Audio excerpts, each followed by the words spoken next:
Alright, well, I have scrambled to assemble my recording setup because Dylan is trolling and released the TWAB about 4.5 hours early.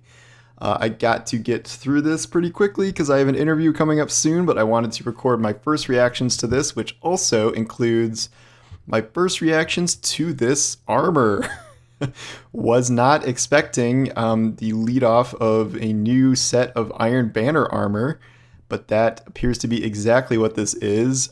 We are in some sort of weird territory I've never seen before. We've seen like feudal Japan and Vikings and spacesuits and stuff, and now we're in I don't know what's going on here. Crab claws.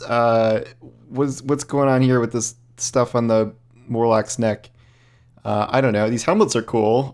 This is just a very all over the place setup here, but it's new Iron Banner armor, so I'm not going to complain. I am just happy that there is any new Iron Banner armor, period. I like this little face towel. I know there's like supposed to be like lore and stuff as to like why you can see out of a lot of these helmets you're not supposed to see out of, but like this is literally a napkin in front of my man's face here. So like how are you seeing around that? Anyway. This TWAB is all about armor, indeed, so that's probably why it's being featured here. So we will see how long this is. Very long, of course. See a lot of exotics here. All right, this week at Bungie, we take a pass on armor, mods, and exotics. As we get closer to launch, I can't help but feel like we should keep these introductions short and sweet. So with that in mind, I'll keep this to a bulleted list. Epilogue, are you hyped till the showcase? Season 15 champion mods, which they had to add to because there was also overload swords, which I don't know how that happened. You had one job, six mods, but whatever, that's cool. All right, fine tuning. Each season gives the exciting opportunity for pieces of the sandbox to move up or down. Activities and encounters are one piece of the puzzle, providing fresh challenges for Guardians to take on with the plethora of tools in their toolbox. This week, the Armor and Expressions team has some notes. Expressions team? Is that emotes? Are we getting an emote wheel? Oh my god. All right, I'm getting ahead of myself. Has some notes on how a few of your tools are changing. Some will be slightly more limited in dominating your enemies, but still perfectly viable options to take into battle. Some will get a bit hotter. Okay, so it's not just like geomag nerfs and that's it, hopefully. Team, hello from your loyal blacksmiths working at our digital forge. Over the next few seasons, we're aiming to bring some exotic armor outliers back into line. Though this does mean that some overperforming favorites are going to get a little off the top, it also means that we get to inject some excitement into less popular choices. First, we'll start with something that's been on top of mind for many controller players since Destiny 2 is released, followed by details on our upcoming balance pass. Controller sensitivity and traction. The traction mod felt mandatory for PvP on controller, unnecessary on mouse and keyboard. This felt to be more appropriate as an accessibility option rather than a balance choice. Players, including us, have also felt that maximum 10 sensitivity wasn't enough on controllers, so we're making some changes to bring controller input closer to parity with keyboard and mouse. Oh man, okay, that's great. Added a sprint turn speed scaler option, allowed value 0.3 to 0.8. Removed the traction mod. Added additional controller sensitivity options, 1 to 10 sensitivity, 11 to 20 increases over that. Added an ADS sensitivity modifier, allowed value 0.5 to 1.5. That is awesome. I love that. People have been saying this forever. They are finally doing it at long last. So now we finally have a mod slot open on console again, and when I switch back and forth, I will not need to keep changing my mods. So this has been a long time coming and is fantastic. Now we get into nerfs, buffs. I don't know what's going on. Super regenerating exotics. So we have a lot of these. Some of these that are good, some of these that are terrible. We will see what's going on here. First set of changes coming in Season 15 have to do with exotics that refund super energy. As a group, these exotics tend to outshine other exotic choices, especially in high difficulty endgame activities. In some cases, they can trivialize the content or make it feel like the only reasonable option to equip for your build. Most of our changes here aim to standardize how these exotics work and to place a cap on how much super uptime they can grant by themselves. To offset these changes, some of the perks were reworked to be more generous with their refund minimums. There's also a new member of the family. Oh yeah, is that the Storm whatever brace? That didn't give super energy, did it? Okay. Shards of Galanor. Increased super granted for this, but total super regain is now capped at 50%. Okay, so I don't even remember. Shards has been like pretty awful for a while now, outside of like very rare instances like spamming it on Atheon. So maybe this will be better again. I guess we'll see. Ursa Furiosa kept the amount of super energy you can regain once your super ends at 50%. Okay, so this is so you don't just like fully max it all the time. And this was a huge thing in GMs where everyone was stacking Ursas. Skull of Dire Ahamkara. Increase the amount of super refunded per kill. Total super gain is capped at 50%. Okay, so same as shards. That got nerfed a while ago and has been awful. But now it is going to be better because I don't know what it was giving before this. It couldn't have been more than like 20 or 30%. Phoenix Protocol, so everything is capped at 50%. I think that's what that's what we're getting. So Stormdancer's Brace is the new one, and so now that also refunds up to 50% of super after you're doing the Stormcaller thing. And I think this is the one that increases damage as you stack kills. I'm pretty sure. So that's a new one, and I know I'm getting a text from my friend right now about something in the TWAB. Hi Colin, you'll probably watch this later. Geomag Stabilizers remove sprint to top off your super. Sad, sad, sad. This was part of the perk that led to a higher uptime in PvP than was healthy and gave attunement of control warlocks an immediately renewable supply of super energy for paying for mod costs like special finisher in PvE. I mean, you know, I'll take it. Like, this is expected. I'm glad they haven't lowered the total uptime you get on the actual beam, because that's what I like the most about geomags in PvE, just how long the beam is up. And in PvE, a lot of the time, you're kind of saving your super anyway. And then I do understand what they're saying about special mods, where you essentially had no sacrifice for that if you're just like sacrificing 10 or 20% of your super that you can immediately regain. So that's a pretty okay buff, or nerf, I mean, to me. And then we will see what these other ones, Shard, Skull, and Stormancers do now that they, I mean, everything is at 50% now. I still think that's pretty good, but you're going to avoid situations where you were just like instantly getting your supers back.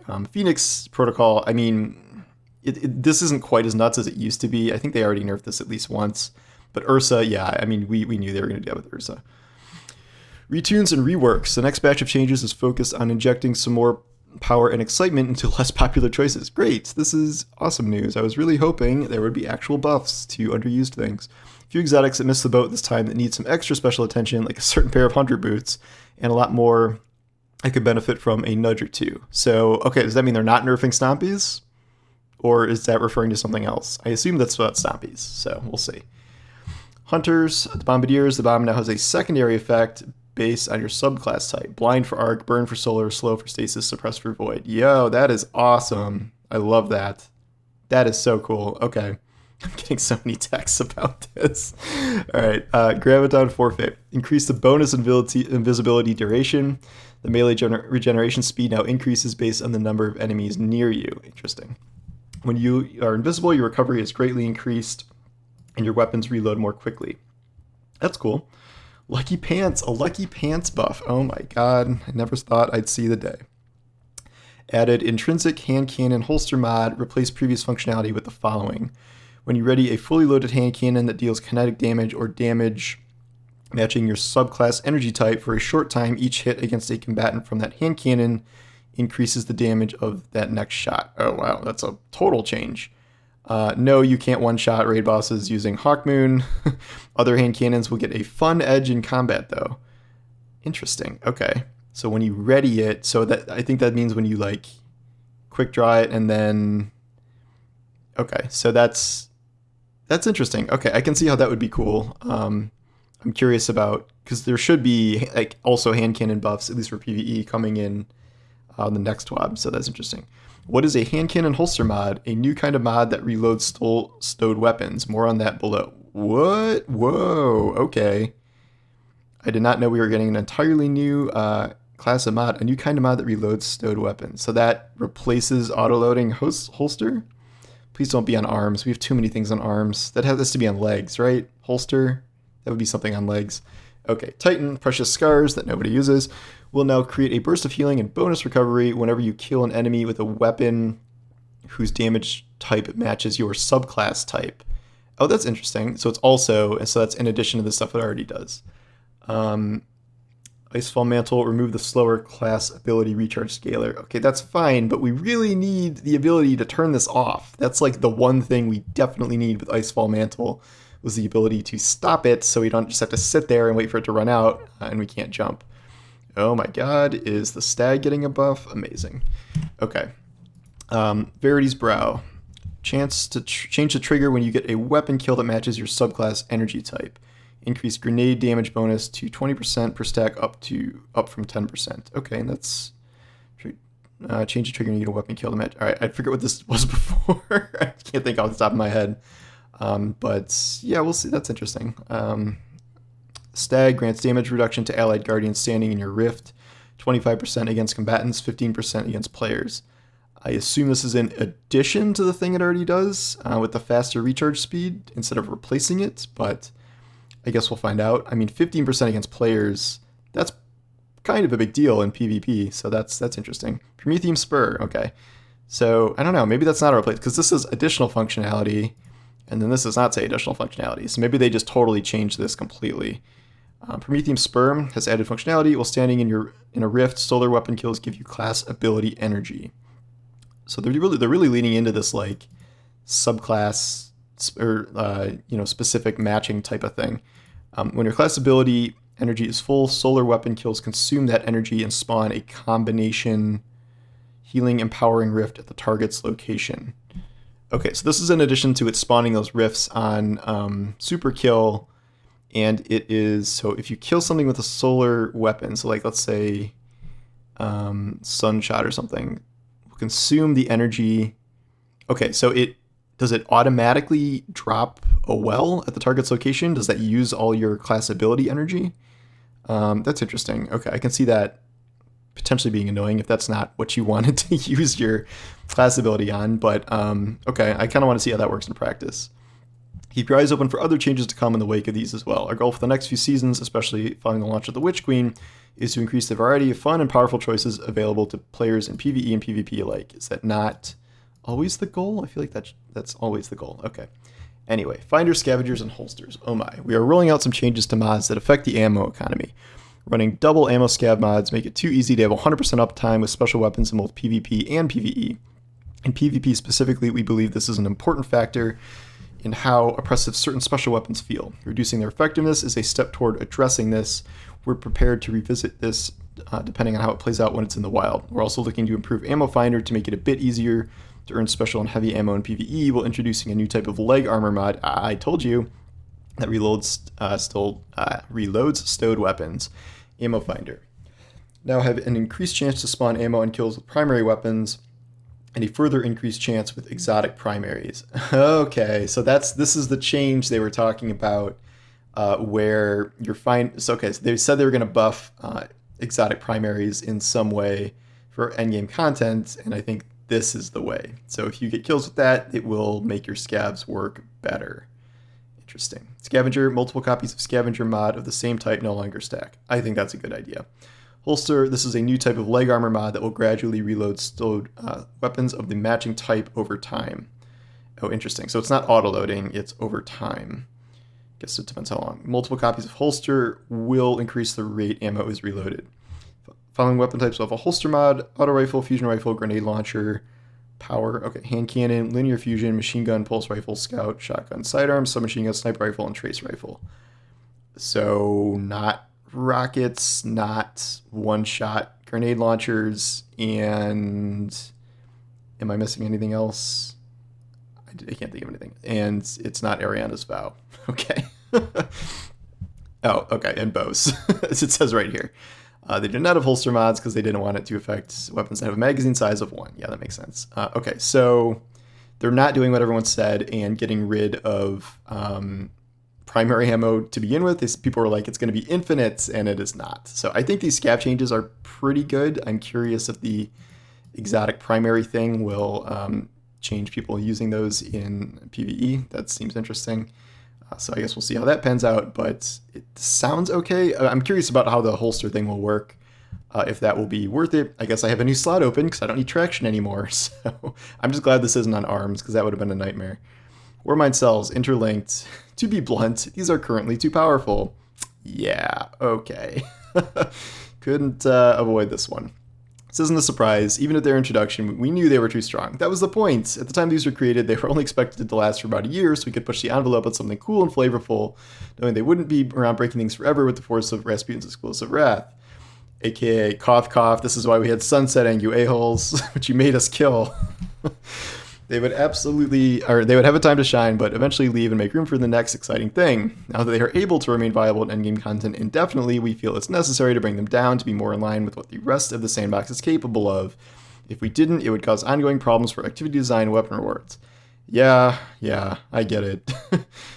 Base Warmind cells, reduced radius from 10 to 6 meters, so almost cut in half. Reduced damage from 200 to 400 to 50 to 50. Ooh. Ouch. Okay. Global reach, increase the mod cost to 3. I think it was 1.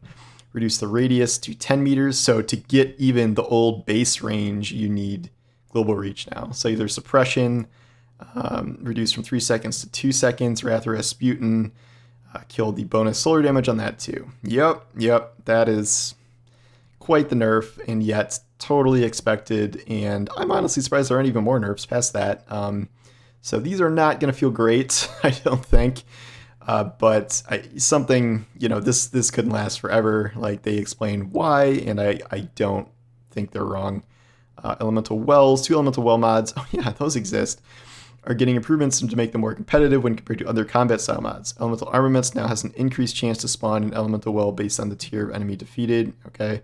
Font of Might's base duration has been increased to 10 seconds, increased the damage bonus provided from 10% to 25%. That's good. Don't know if it's going to make elemental wells a big thing still, but I don't know. I feel like elemental wells have just not been remotely as cool as either Charged with Light or Warmind cells. Though granted, both of those were introduced during sunsetting, and that's why they were so powerful, whereas elemental wells, not as much, and I guess we'll see if this changes anything. But I've tried to make elemental well builds work. I just don't enjoy them. I don't think they're very fun, but I don't know. We'll see what these changes do.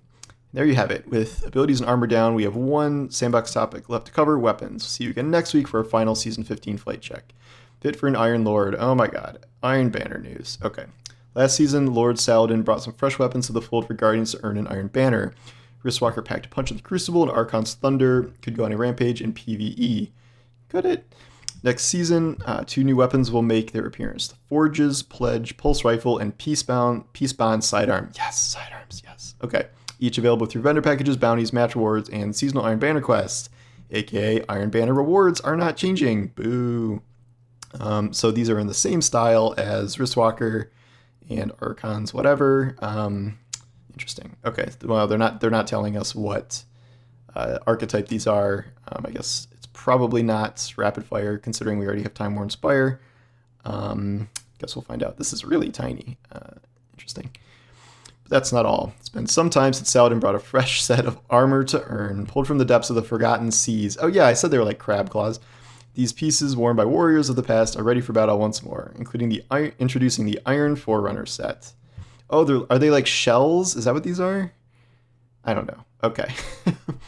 Starting next season, we'll be introducing the Iron Lord's Pride intrinsic perk through the set. Wearing a piece of this armor grants a small chance of an enhancement prism dropping at the end of an Iron Banner match. Can we change that into an enhancement core? I have so many damn prisms. Each additional piece worn increases the chance, capping out at 4 pieces total. Okay, I like that idea in theory. I just wish it wasn't enhancement prisms. I wish it was cores or anything else, because I'm capped on those. All right, defeat your foes with this with the Fury of an Iron Forge. Show no mercy. Maybe there'll be cap changes coming. We'll see. In just a few weeks, you can begin to collect these rewards. Stay tuned for announcements. All right, now we are heading into things that I do not think are news. That's Aztecross Glassway one. And, Mactus. Don't know if there's anything else. All right, 2 sandbox swaps down, 1 to go. All I have to say is get ready for Season of the Whoop. No, that's not the official name of the season. I'm just excited that Fusion Rifles have a champion mod next season, not to mention the upcoming Fusion Rifle changes, which we'll cover next week. See you again soon. Okay, so that is it. I really like how many exotic buffs there are, and the nerfs do not seem to be like super crazy. They did not nerf a lot of things people thought they were going to nerf. They did not nerf Titan Curious. They did not nerf Stompies. They did not nerf Transversal Steps. They did not nerf I ran out of ideas, but those were some of the big ones. So really, the only like ultra meta ones they nerfed are Geomags, which is not even that bad, and Ursas, which were just ridiculous in most GMs. So I understand that. And then some of these got a buff. I mean, there are more buffs than nerfs in this. Well, at least I think it's split between buffs and nerfs pretty evenly between these 6 here. And then I am very curious to try out some of these things here. A slow grenade on dodge for this. That is extremely cool. We will see how the other ones work. Blinding grenade could be really cool too. Really annoying. Crucible. We'll see how that goes.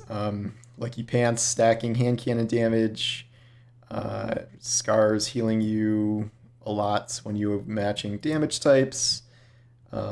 Stag reduced. Yeah, this is all kind of cool. I don't know how dramatically the meta will shift because of this, but I think a lot of stuff escaped unscathed, which is a bit of a surprise, and yet that I'm kind of okay with everything they talked about here. Curious about holster mods. I think the scav changes are good, and Warmind cells were always going to be nerfed to Kingdom Come, and surprise, Iron Banner stuff too. So yeah, I am pretty satisfied with this.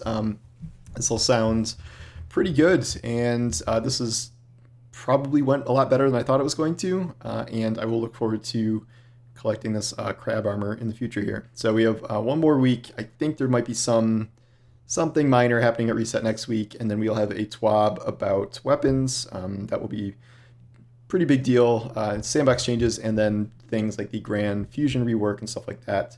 So I don't know if they're going to like buff or nerf specific exotics as well, but I guess we'll find out. So yep, that has been the TWAB, and thanks for watching this early TWAB reading here. And yeah, we'll see what there is to kind of process and how the community reacts to this shortly here. But all right, I'll see you guys later. Take care.